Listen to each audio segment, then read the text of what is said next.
What's good, Wagering World? It's your boy Five Star in Vegas, and I'm broadcasting live from beautiful Summerlin, Nevada. This is the Wagering World. I got my homie in here, my bro, broadcasting live from LA. What's good? Ski Profit. What's good with you, man? It's another day trying to do what we do. Good to be back on the show. It's been a minute since I've been on the wagering world, but I know we got a lot to talk about. It's been an interesting couple of days. I'll tell you that. Boy, it's been an interesting couple of, I'm gonna say maybe let's see, since April. So what is that? 7 months. It's been real interesting what we've been checking out, man. Let's jump right into the past, and we'll get to it when we get to the first game. The first game we want to talk about that we talked about on the show together last Friday was the Browns plus 4.5 at the Raiders. You were all on the Browns on the money line and for the spread. What did you see in that one? Man, first of all, the Raiders are sorry. It doesn't matter how many people is going to be on the Browns. The Raiders, we've seen this week after week. The books can't even help. The refs can't help them. Nobody can help the Raiders. They're just Right, terrible. And right. you got a team on the other side who they're gonna be motivated. They're gonna want to play for that quarterback that they've been wanting the whole time. And we saw he's a lot better than Dylan Gabriel. We already knew that, but everybody else saw that. Yeah. And it was just what I expected, man.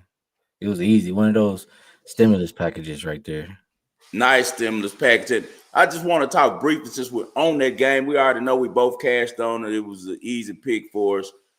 What's going on right now with all of these people trying to tell the culture what to think about Shador? And it really ticks me off, Ski, because what they don't understand is this a different type of relationship that the black community has with Shador, because a lot of us grew up watching him on, his reality show with his dad. He was a little bitty boy, and we've seen this whole journey growing up, him and Shiloh, coming from the Dallas area and growing up to men. And so it's like a different attachment that we have. And it is making these people so mad.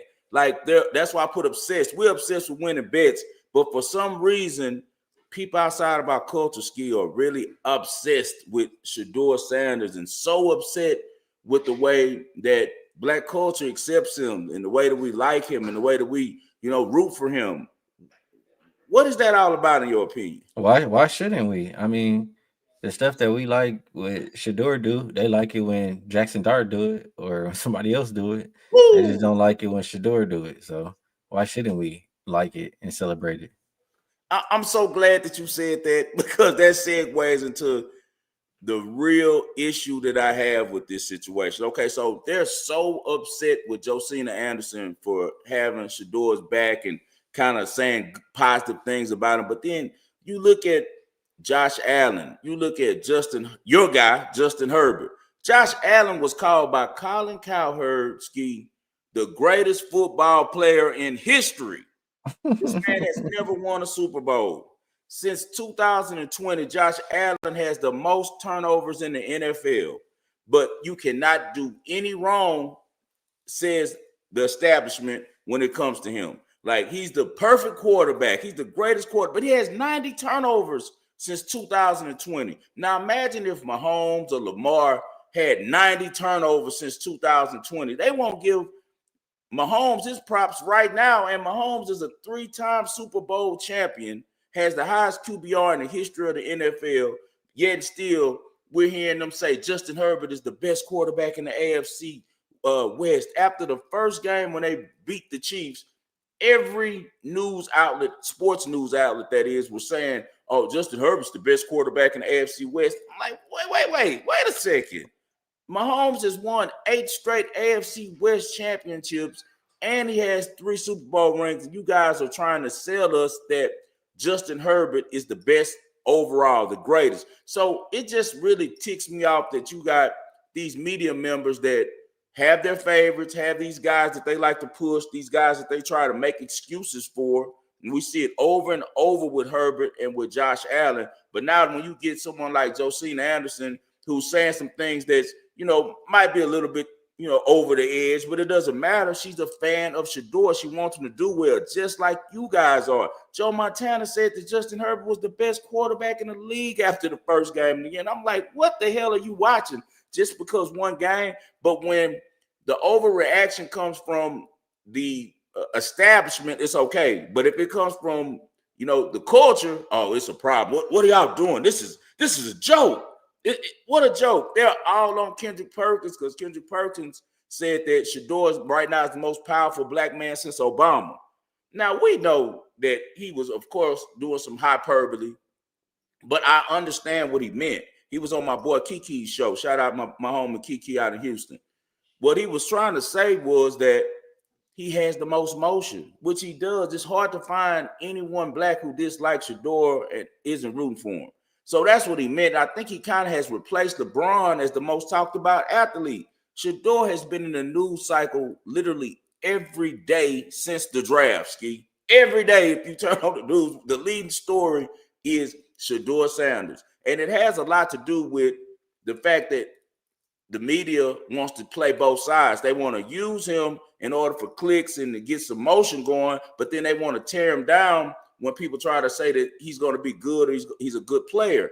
It's just really a catch-22, and it's just more reminder to me about COINTELPRO. I don't know if y'all don't know in the chat, go look up COINTELPRO, something that was started by J. Edgar Hoover, and you'll understand right now what we're dealing with. Going to your sport, and then we're going to move on real quick.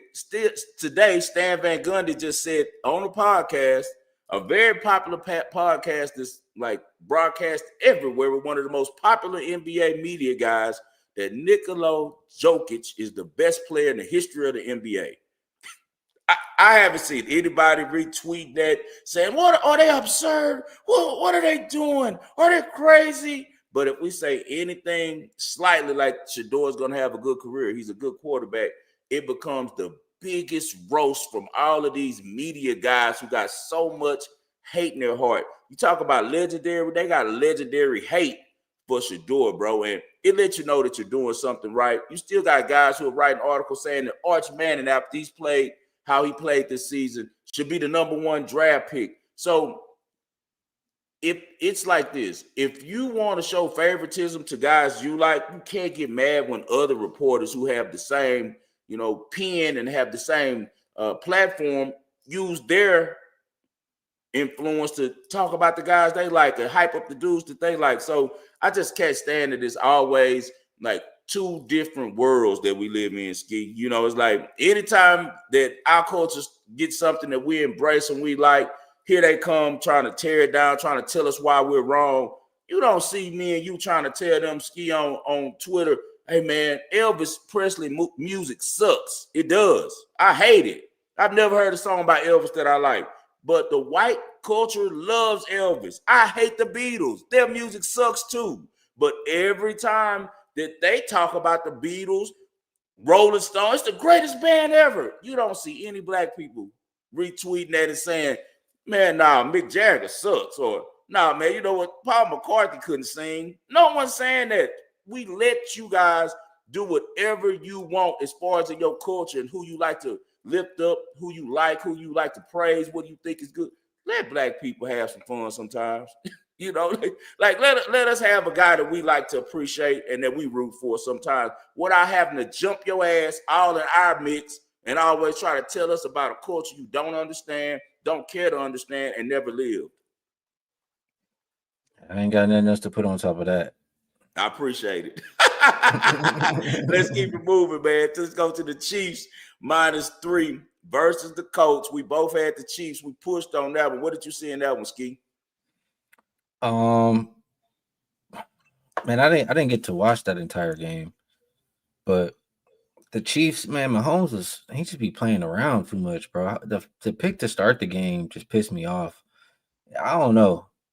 It ended up being a game where all the money was on the Chiefs, and it looked like that's how they was playing. Like, you know what I'm saying when I say that. Yeah. After that, I was already doing a family event and stuff like that, so I just wasn't really paying attention after that. I can't lie. Right. But we were able to cash it. That's a good thing because, as you said, it got a little rocky. It was a lot closer than it should have been. One thing that I took from it is Patrick Mahomes is still Patrick Mahomes and Daniel Jones is still Daniel Jones, because we saw that when the Colts really needed to get it done, Daniel Jones was a no-show. He had a strong first half, and I expect a little bit of the same this week. when they face my Houston Texans. All right, let's get to this last one in the past before we get to the present. We got the Cowboys +3 versus the Eagles. What a comeback. The Cowboys are down 21-0. Everyone thought that I was crazy when I said that the Cowboys should cover this game and might win in money line. I said it before. Their defense is so much better when you put Overshawn over there. Overshawn is such a big difference maker. I watched him for many years at Texas be one of the best, if not the best college football defensive player in the whole country. And what he brings is that not only does he bring edge, he brings a lot of high IQ and also playmaking. So the Cowboys defense looked like a completely different defense. Do you think that it's more was that the results were more because of the Cowboys offense, or that the fact that their defense was able to buckle down, Eberflus had a good second half, or is it just the Eagles have a suck-ass offense? Yeah, I mean, I bet the under on this game, and I cashed, and a lot of it was the Eagles' defense. I mean, at least their defensive line is pretty good, and secondary still to be determined. But the defense have been playing well, and the offense. I mean, they haven't really been doing much. You look at the Cowboys. I can't say I really trusted their defense in general, but I can understand the thought of them getting better with the players that they added. So combination of those things put me on under, and I was happy to cash the ticket. Yeah, they have a short week turnaround this week as we get the traditional game in Dallas, Texas. As they come, the Chiefs actually go to Jerry's World. It's one of the better Thanksgiving menus that we've had in the NFL. All right, man, enough about that. Let's get to the present. We're going to start off with your sport. We already missed the Celtics and the Pistons game. I was really interested in that game too, because how many games in a row now the Pistons won, Ski? 13. Wow, 13 straight games. And Cunningham's been out, maybe 2 of those games? Yeah, he was out a couple, maybe even 3. I saw you ask a question. You said, are they the new Thunder? And that you made me kind of step back and think for a second and say, wait a second, maybe Ski has a point right here. What makes you so impressed with this Detroit team, Ski? I mean, more I think about it, it was just more so they've been bottom of the barrel for so long. Like they just had a seat. Like it was either last season or the season before where they had like a 20 or 25 game losing streak. So that's exactly where the Thunder were, and they just continue to build. Detroit has a lot of young guys like that. Cade, one of the top point guards to me in general. So I just like the way I saw them coming together. When I look back on what they've done so far, their schedule seems pretty easy. Yeah. And I think at a point they'll become overvalued.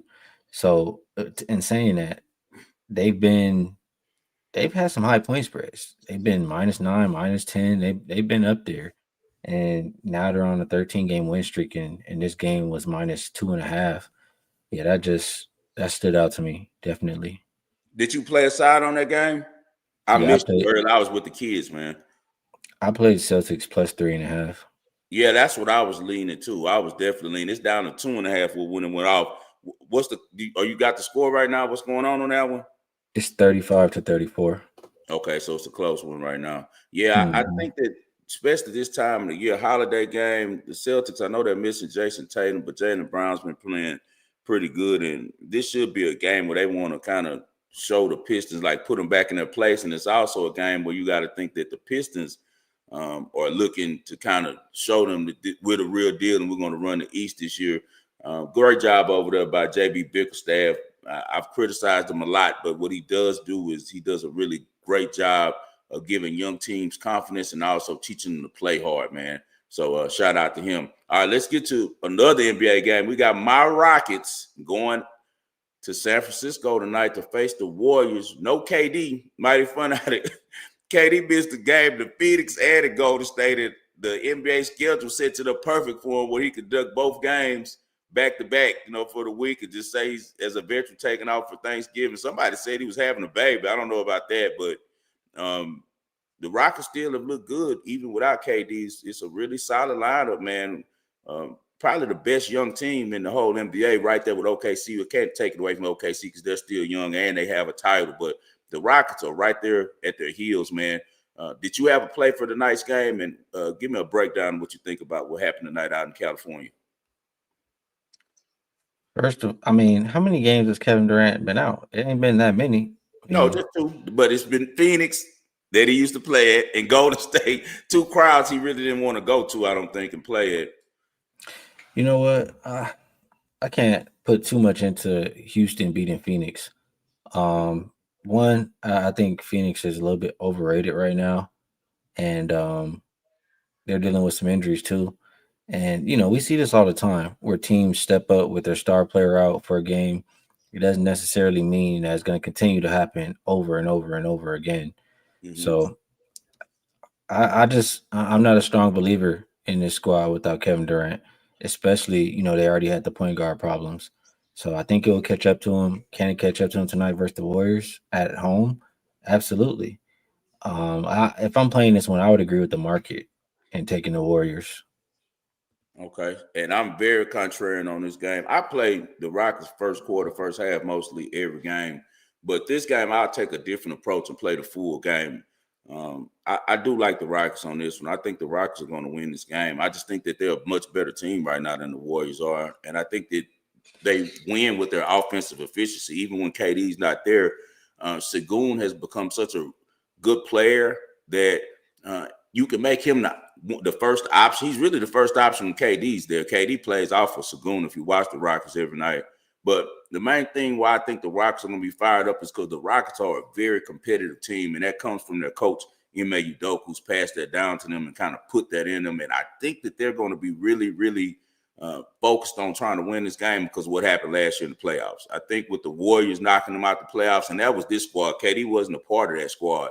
We're getting some really good contributions off the bench right now. Reed Shepherd has to be in the talk for sixth man of the year. This kid is really hooping, man. And we already knew he was a hell of a player, really efficient. It's rare that you see a guy with his size be the best player in the SEC, but he was. He was clearly the best player on that Kentucky team. And I remember he was lights out. And only thing he had to do was get over the fear of, being in the NBA and playing with grown men, and he has now this year. And a lot of that has to do with KD. KD has put a lot of confidence in that kid, man. And I like everything I'm seeing from him. Aaron Holiday is looking really good. And they're saying we might get Drew Holiday over there with him, and we'll have both the brothers. We'll see if that goes down, like, right before the trade deadline, or they just keep the team rolling as it is. I know Tari Eason will be back tonight, and that's very important. I like the Rockets, man. I'm going to take the Rockets right here and fade the public. I think that the Rockets can get it done.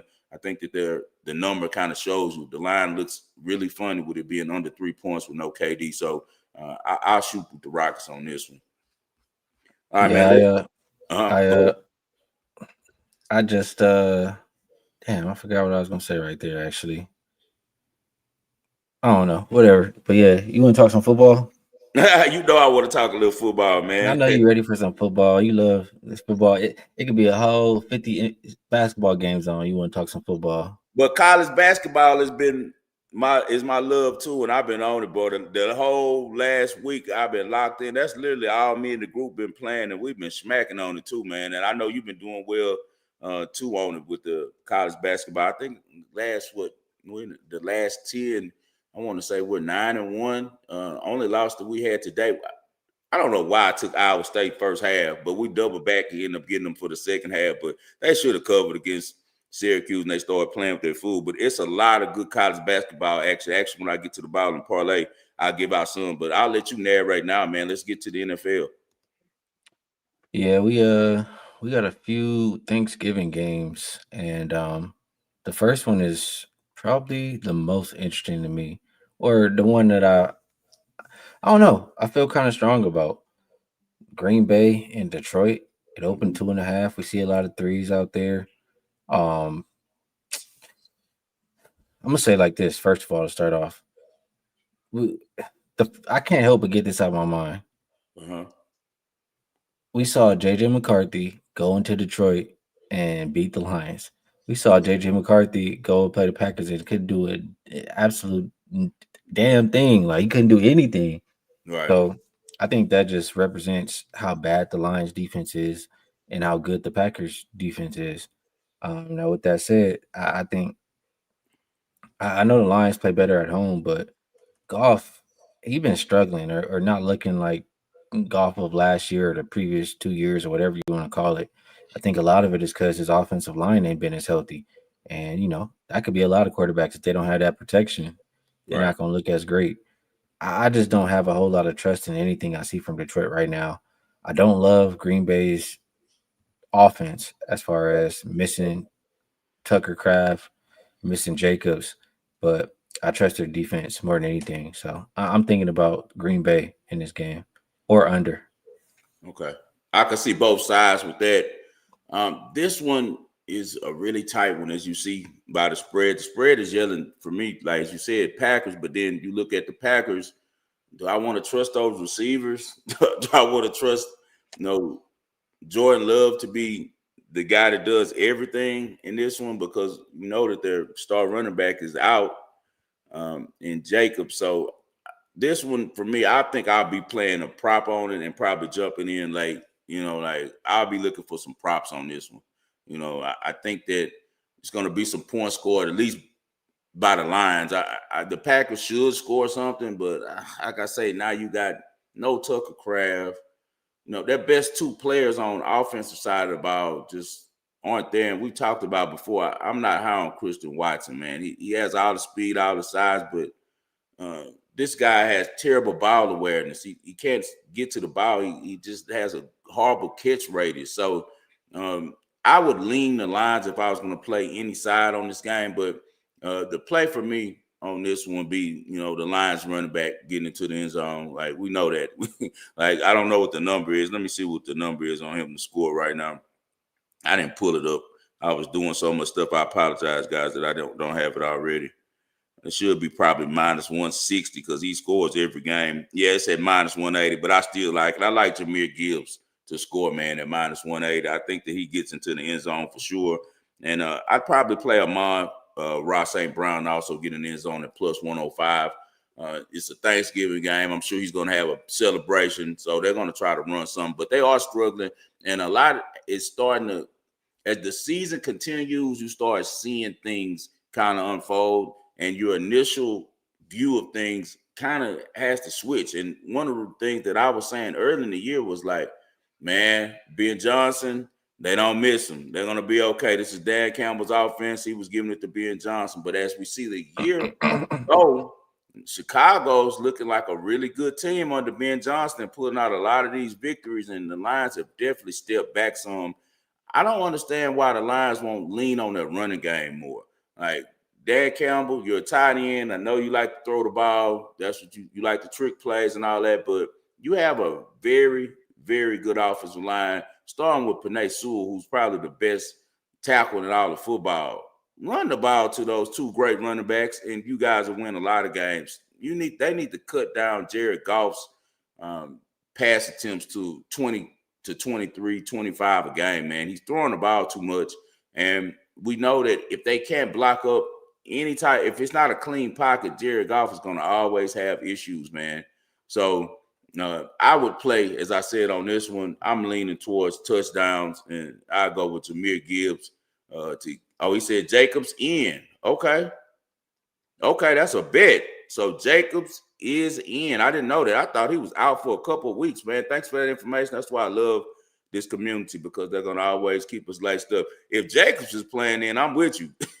I take Green Bay could probably get it done as long as Jacobs is playing. And I take Jacobs to score a touchdown too. So let's go with Jacobs at minus 127 to get in the end zone. Let's go with Jahmyr Gibbs at minus 180. And let's go with Amon Ross St. Brown at plus 105. I'd take them straight and then maybe parlay them and, man, have some fun on Thanksgiving. That way you just kind of rooting for scores. You're not really rooting on the side.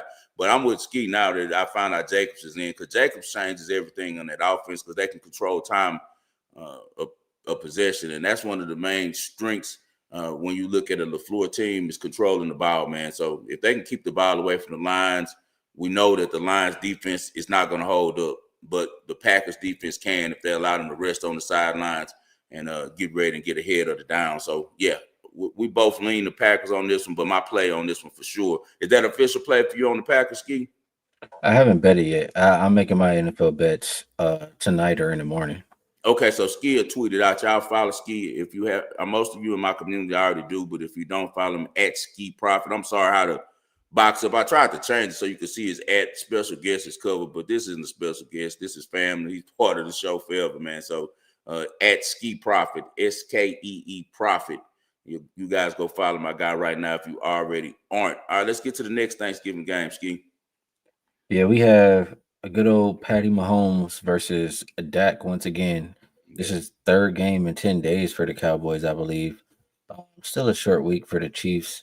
Chiefs now at 6-5. Season still alive. Cowboys, I mean, their season's alive too. This 3.5 point spread. I mean, there's a lot of threes actually popping up now. It opened 3.5. I'm seeing it come down to 3. The thing is that Cowboys defense that we were talking about is cute versus the Eagles offense. It might look a little bit different versus Chiefs offense. Um, so we've seen how bad they were for majority of the year. I think that's how they're going to look in this one. I think the Chiefs can score as much as they want. I would be doing either Chiefs team total or just betting the Chiefs in this game. What do you think? This one is going to be a shootout. It's going to be entertainment for Thanksgiving. I've seen a lot of money coming in on the under, and that's what I like to see.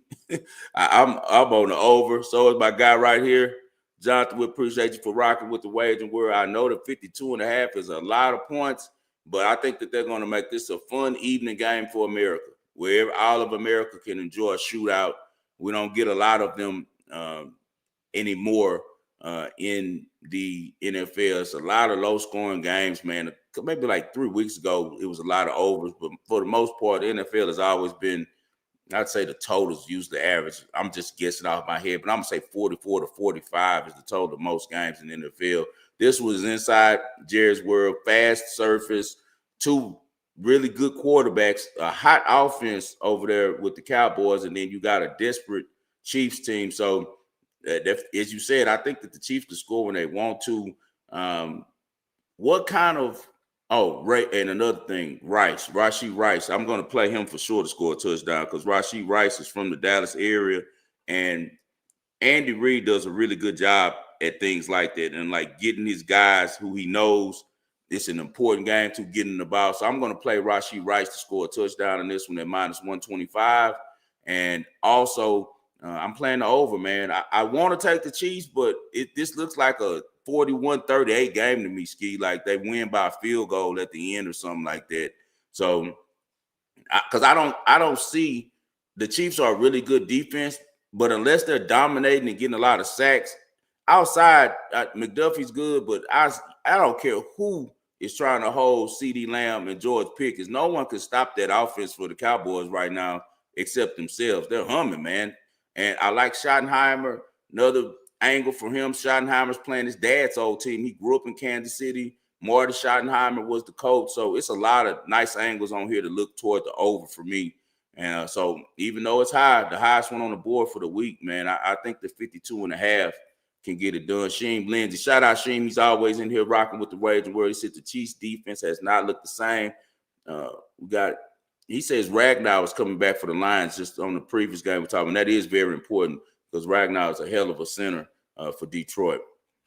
Tony's asking me where to get my bet, find your best bets. Tony, hit me up on X, man. Give me a DM and we'll chop it up. All right, we got one more game in the NFL. That's Houston and Indy. Opened up -3.5 for Indy. It's up to 4 or 4.5. And Indy looked good for, half of the game there, I guess you could say. And then the Chiefs came roaring back. Indy's looked good for most of the season. The Texans, Davis Mills has been doing what he's needed to do, and that defense has been standing up. So I do trust Houston's defense more than the Colts. I do trust CJ Stroud more than I trust Daniel Jones. That'll make me lean towards Houston. And maybe even more than that. I mean, Indy, they're the kind of team that does not have the greatest pass defense, does have a good run defense, and Houston doesn't even have a run game anyway. I would look at CJ's pass attempts at 33.5. I mean, quarterbacks routinely go over their pass attempts versus Colts defense. That would probably be my first look, and second would be Texans plus the points. How do you view this one?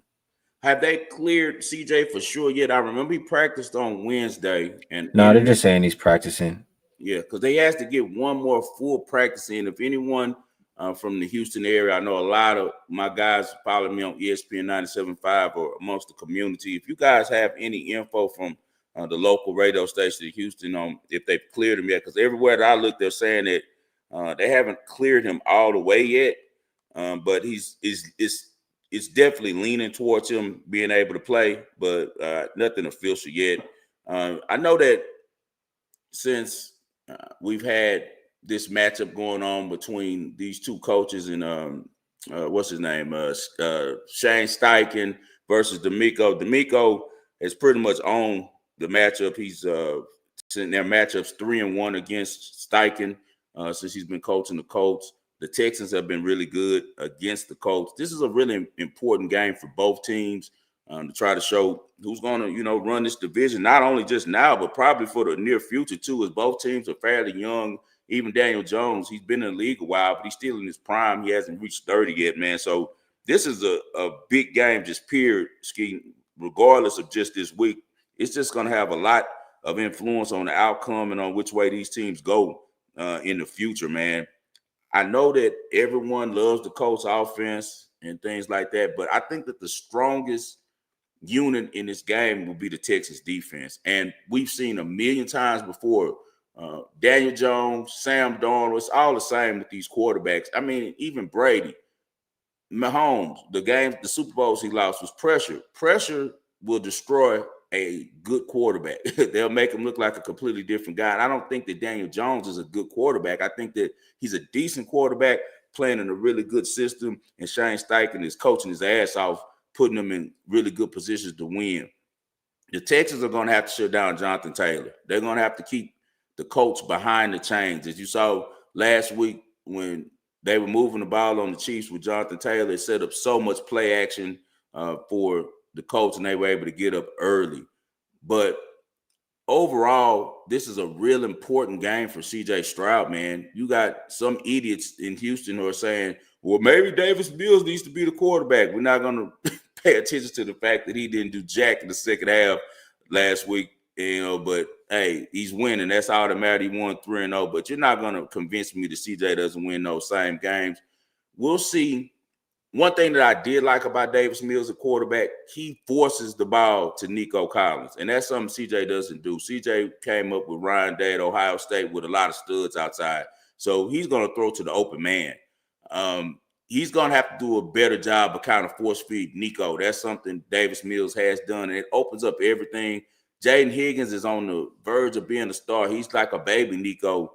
He needs to look to him some, get all the receivers involved. The Texas just really got a really good roster, man, and they're turning the corner. A lot of pressure on CJ, but he has to have a lot of good memories in the stadium. He's won there twice, and not only that, when he was in college, he put up a huge monster game with Ohio State there as well in that same stadium at Lucas Field. So I'm on the Texas. You guys know that. I think Texas money line is the play for me at plus 160. That's great value. Daniel Jones may start fast. The Colts might be up at halftime, but as the game wears on and the pressure starts to build on him, he's going to give the ball away. He's going to turn the ball over. He's going to throw the ball at some guys' feet because he's just not that guy when it comes to dealing with pressure and being able to lead his team. I deal with quarterbacking situationally. You can look good all day from the beginning of the game, until the middle of the game. What matters is what do you do on third down? What do you do right before the half when you guys need to put up some points? You need to score a field goal. And what do you do at the end of the game? And all three of those areas, Daniel Jones has not been good, bro. He tends to just tuck the ball and run it when things get shaky. And I think that D'Amico knows how to play him. So give me the Texans on that one as well, Ski, at plus 4.5.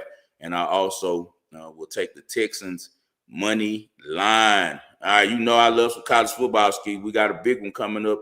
We got so many big games this weekend. It's ridiculous, but we got a super big one coming up on Friday. Let's talk about that one a little bit. Yeah, you love the kids, so hey, I love those minors. This one, I mean, it is my team here, Texas. versus A&M. Texas as the underdog. This one's at home, and they're the underdog. Texas is just not good this year. I mean, I said that from the beginning of the year. We kind of already figured that. I'm biased at this point. I just don't want to trust them in any game. So you're gonna have to tell me what's the play in Texas and A&M. This is a tough one, Ski. This is a real tough one. The reason why, because everything with this goes with if the line is funny, it's probably money. Because why the hell is 10-0 A&M with that dominant defense, with those great playmakers that they have, with Marcel Reed, surely a Heisman candidate, only laying 2.5, less than a field goal at Texas, and Austin isn't even a big home field advantage. You know, it's like maybe they're trying to make you be too smart. You know what I'm saying? Because it looks like to me like A&M should come in and dominate this game. From what we've seen with Texas offensively, I mean, they talk about Shador throwing screens. That's all Arch Manning has done. You're like, that's the reason they've started winning is because Sarkisian was so smart. He said, you know what? I'm taking the ball out of this kid's hands. He's obviously not ready to be a part of a real passing game. So let's get him some short throws and a lot of screens and get some yards after the catch. Another thing I don't like about Texas is their receivers. Wingo can't catch, man. He drops at least 2 balls every game. With my boy up in here, J-Dub, Rose City, represent H-Town to Rose City. You know how we do. So, you know, that's what makes me afraid on this game. But the line is saying, and the public push is saying that Texas should win this game or at least cover it. So I don't know how they get there because, in my opinion, Texas's defense hasn't been as good as it was looking early in the year. They gave up. They knew they can't do it all. They tired. They tired of every time they go out there, play their ass off. They bleeding. They're tired. And then after the game is over and on Monday, everybody, where's Arch Manning? They got all the cameras in Arch's locker. So, yeah, they're tired of that, man. But, you know, I like betting the Miners, man. The Miners will always give me money, whether it's college basketball. Well, now they're not even Miners anymore. They used to be under 21. All these dudes now like 24 playing football and basketball now, and they're getting paid. So I can't even call them minors anymore or amateurs. Now they're just, I guess, semi-pro. So that's my new name for them instead of minors. We'll call them the semi-pro athletes. But the last time these teams played last year, Texas won with their defense. It was 17-7. They were able to go down to Kyle Field and win. Marcel Reed is a good quarterback, but I still have some apprehension about him, Ski. It's like he's a little bit undersized. He can make some throws. He can run around, but is he the guy?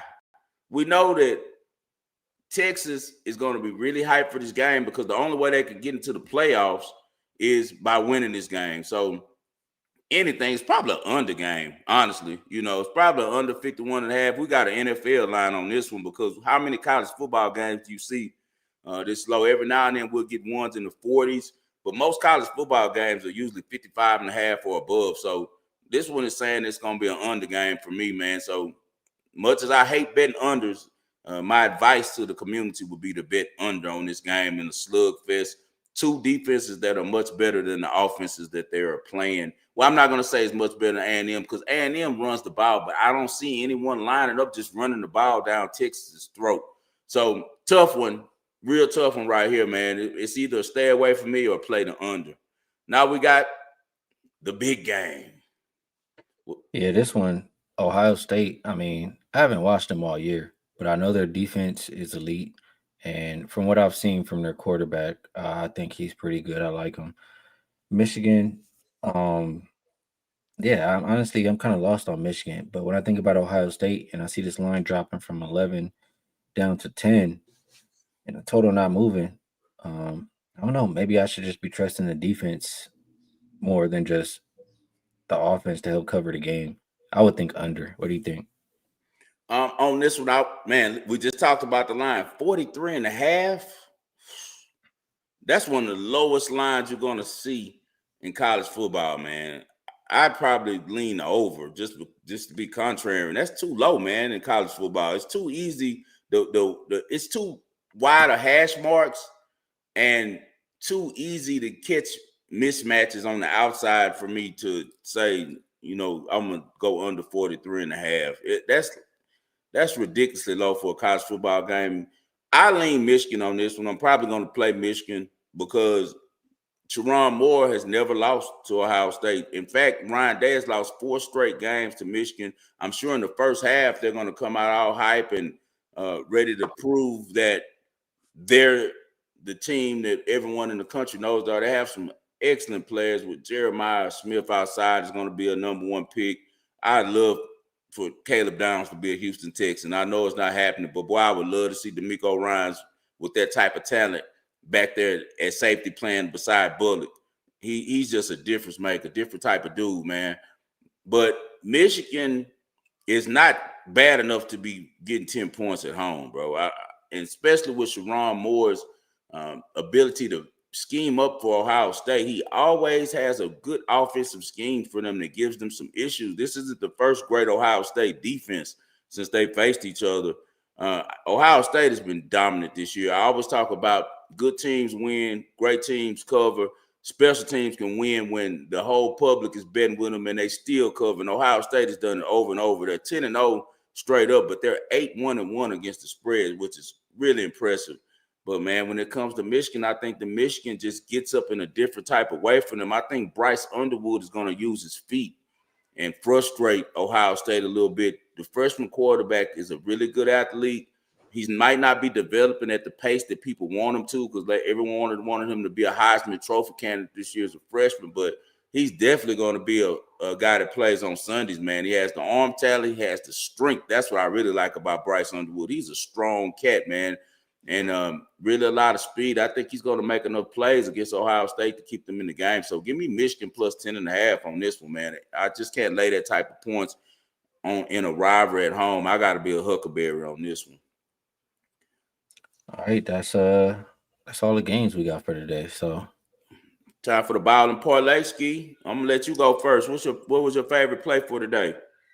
Well, I only had one play in the association, and it was Boston plus a 3.5, and they're already playing right now. So, and you already know, good old faithful already played earlier today. It's tough for me.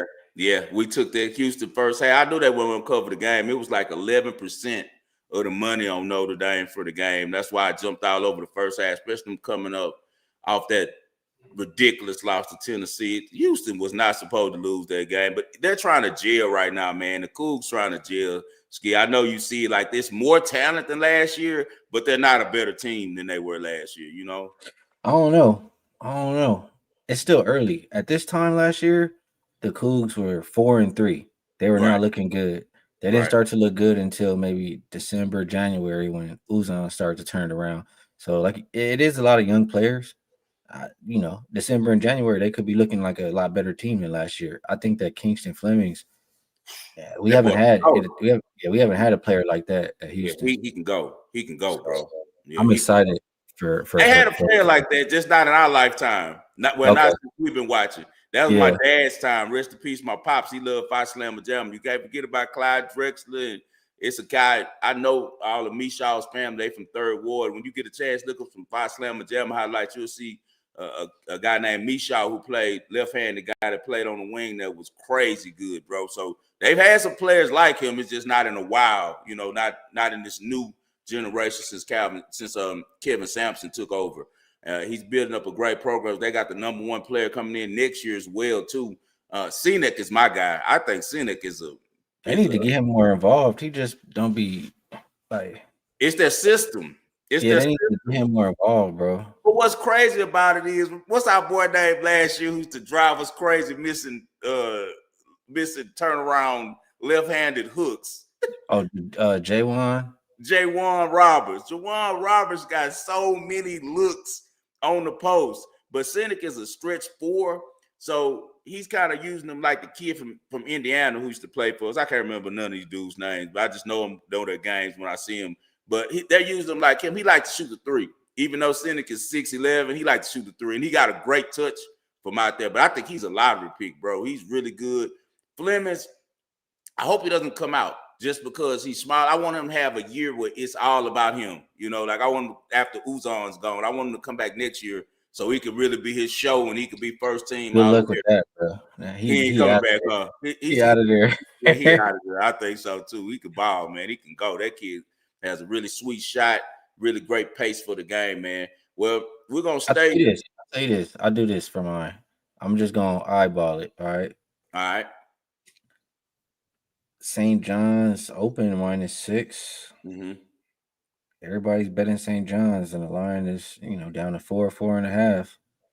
I'ma just Don't do it. I'm taking. I know St. John's is your boys. You better take them first half. I already got him first half -2 Yep. on the short number. Auburn, sorry, bro. They not. If they could play Houston the way that they played them, they better than I thought that they were. Bro, They this still. is my problem with Auburn. I feel like Bruce Pearl messed over his son. He dipped right when the talent went down. Like they only got Pettiford, man. Pettiford, Cole. Pettiford is like Damon Lillard. He's the next Dame Lillard to me. He can take over a game, but I just don't think that Rick Pitino is going to allow that. Rick Pitino is one of those guys he's going to pull out the whip. Like you guys got to play some D, lock this shit up. And I like St. John actually in this game. I think St. John's going to cover. I know you do. Them your boys. Yeah, I think so. If you had another team, probably the play on it though, Ski. The over 165. What is it, 165.5 or something? Yeah, 166. Yeah, 166. Yeah, now that's what I lean towards. But we have to keep in mind that Auburn got embarrassed last night. They sat on the bench the whole second half. He said the starters literally the whole second half. That's why I jumped in live and started beating up Michigan some more because Michigan was still playing their starters. So I could see that. I ain't going on that one, but me, I'm gonna play St. John. I already played it with the group. Yeah, but I'm not gonna give it out on here. I'm not gonna go against my dog. So we're gonna just say that. So Ski said on the contrary, he likes Auburn for full game, right? Yep. Full game plus, and I think Auburn isn't talented enough to stay with St. John, or I don't think that they have the dogs that St. John has. I think St. John is still ticked about that loss. I'm playing Kansas +6, a contrarian play against Tennessee. Tennessee's flying high. They're coming off of being all. Oh man, we got another. Okay, I'm gonna fade you, brother. I see a fade, but let me finish this one first. The first one we going with is Kansas. It's a Bill Self play. It's just Bill Self being a much better coach than Tennessee's head coach. I've been dealing with him since Texas, man. And he's all right, coach. He's a good recruit. Did a great job building a program down there in Tennessee. Shout out to homie. He did a great job. I got the painters in the house too. I had to turn this way on the screen because if not, I got like Mario and Luigi in here working. They paint everything. But getting ready for the holidays, man. So family coming over and stuff. We're gonna cook big tomorrow and all that. I'm gonna say some of that seafood dress. That boy Webb already don't let him eat it all up. I told Webb I'm gonna cook by Friday. I was like, Webb, I'm gonna pull up on you Friday with the sea. He said, I gotta have it tomorrow. I said, all right, bro, just pull up over here. But yeah, I like Kansas, bro. And even though they don't have my guy Darren Peterson, who I think Darren Peterson is going to be the best pro. It's so much great talent coming out of college basketball this year, but I think Darren Peterson is the best guy. Have you seen him play, Ski? Yeah, he's nice. Yeah, he's nice, right? Don't you see a little Kobe in that boy game? I'm gonna wait, but I'm not gonna say that. Now, listen, why I say that is because his temperament. Look, watch his feet, watch his footwork. His footwork and mechanics are outstanding, man. So I like that kid, and he has a better shot actually than Kobe did at that age. But I'm going with Kansas +6, even though they're undermanned. I think Tennessee is real happy that they beat Houston, a revenge spot, because Houston knocked them out of the Sweet 16. No, not Elite 8 last year. So give me Kansas, man. I think that their size is going to come through, and their big men play really well in that game +6. And then here we go right here. What's up, spread? My guy, spread. I got spread on the college basketball too now, Ski. All right, Jonathan, I'm sorry I got to buck you. Jonathan says Gonzaga first half. I'm on the other side. Give me the Michigan and Dusty May. Dusty May has a group of guys who can shoot the leather off the ball, and they're very deep, and they play at that same pace. Giving Dusty May Michigan's team is unfair from what he built at Florida Atlantic. That was our team, Ski. We was betting the hell out of Florida Atlantic. And Yeah. Dusty May runs the type of offense. He's an ex-player himself, ex-point guard. He likes to get up and down the court. Best of luck to you too, brother. Best of luck. We're on opposite sides on that one. But my play for the bottom parlay is going to be Michigan first half. And for the game against Gonzaga, I think Michigan wins this game money line. Gonzaga hasn't ran into anything like Michigan. They play some decent talent, but Ike Austin is not. What's his name? Ike. What's Ike's first name? I forgot his first name. Ike that used to play for Arizona State is the number one guy for the Zags, and they also have the kid that transferred over there from where did he come from? Grand Canyon, I want to say. He started out maybe at Auburn. He's been hurt. He's like 25. He's just like your boy from Auburn who played for USC now that won't ever leave college basketball. But they can play, man, but I just think Michigan's too deep and too big. Michigan has a squad, bro. I'm rolling with Michigan right now. Michigan has been the most impressive team to me in college basketball. So give me Michigan first half and give me Michigan for the game plus 2.5 and money line at plus 115. I think that they're going to beat the Zags, and I think that they're going to win pretty handily too. All right, guys, that's a wrap for today. My guy Ski was nice enough to come in here with me and hold it down. Spread has been very busy working and stuff. Holidays, man. Happy Thanksgiving to every one of you guys. We appreciate you all, man. It's always love over here in the wagering world. It's always positivity. We try to give you guys a different spin from outside of what you see on, mainstream media. We like to represent for the underground, the underdogs, man, and let you know what the hood thinking. Let you know what the guys who are thinking who don't get a microphone, don't get a platform, man. So we appreciate you guys for tuning in. It's all love. Let's keep winning. Ski is rolling against me. He's going with Auburn and taking the 4.5. I laid already the 4.5 for St. John. And then I got Kansas plus 6 for the full game, and I also took Michigan 3 ways. First half for the game and money line. We appreciate everyone for tuning in. Anything for the people, Ski, before we get up out of here? It's always the cash out button. It's all right, man. But I appreciate you. Appreciate you having me on. I'll be back out there. We'll be hanging out soon. And yeah, don't let Webb eat up all that good food, man. Save some for your boy. Man, I got your wife already put the oxtails in now. It smells like nothing but seasoning in the house. Right now, as we speak, slow cooking them things for about 24 hours, man. So they're going to be firing off the bone when you pull up, bro. Hey, man, it's all love. It's always us versus the machine. And as always, I dedicate this show to the greatest shooter sports fan I know, and that's my father, John H. Lindsay. Me and Spread will be back sometime next week. If you don't follow Spread, go follow him at Spread instead. Follow my guy Ski at Ski Profit. I'm 5-star in Vegas. See you guys next week.